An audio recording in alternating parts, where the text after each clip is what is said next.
जिस ज्योतिर्लिंग के दर्शन के लिए आप लोग पधारे हैं, ये राम से 14 पीढ़ी पूर्व मानधाता राजा हुए हैं। शिव पुराण में उल्लेख है, जिन्होंने मां से नहीं पिता से जन्म लिया था। उनकी तपस्या से ये शिवलिंग प्रकट हुए, स्थापित लिंग नहीं है।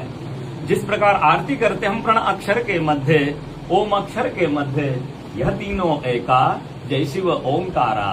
एक शिवलिंग में ब्रह्मा विष्णु महेश निराकार धरती से प्रकट हुए हैं। इसलिए अखंड दीप जो जल रहा है प्राचीन समय से, एक ही दीपक में 3 बातियां लगातार जल रही है, ब्रह्मा विष्णु महेश की। इस पहाड़ी के ऊपर 7 किलोमीटर का परिक्रमा मार्ग है, वो भी ओम आकृति में है। जो पर्वत पे हम प्रभु के दर्शनों के लिए खड़े हैं, ये पर्वत स्वयं शिवलिंग की आकृति में है। चारों तरफ नर्मदा मैया जलहरी बनकर बह रही है।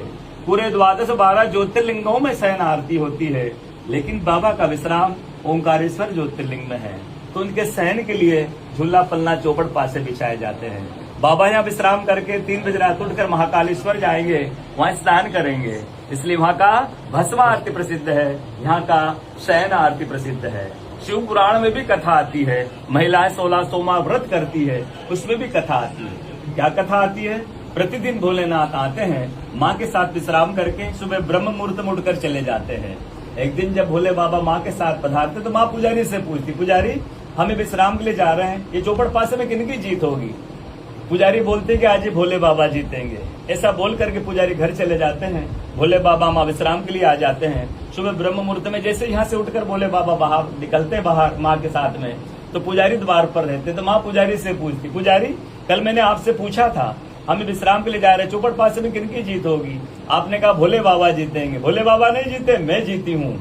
माँ ऐसा बोल करके उनको श्राप देके चली जाती है। उनके तुरंत पश्चात अप्सराएं शिवलिंग पे जल चढ़ाने आती हैं। तो अप्सराएं पुजारी से पूछती, पुजारी अस्वस्थ क्यों हुए, आप तो ठीक थे?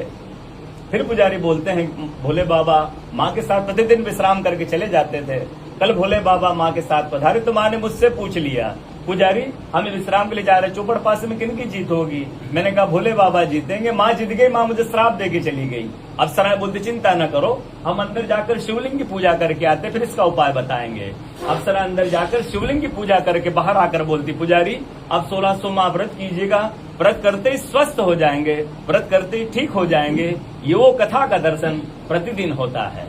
बोलो ओंकारेश्वर भगवान की जय। पूरे 12 ज्योतिर्लिंग में ओंकारेश्वर ही ऐसा ज्योतिर्लिंग है जिसके दर्शन के पश्चात कोई महानदी का दर्शन होता है, जिसके तट को छू कर कोई महानदी बह रही है।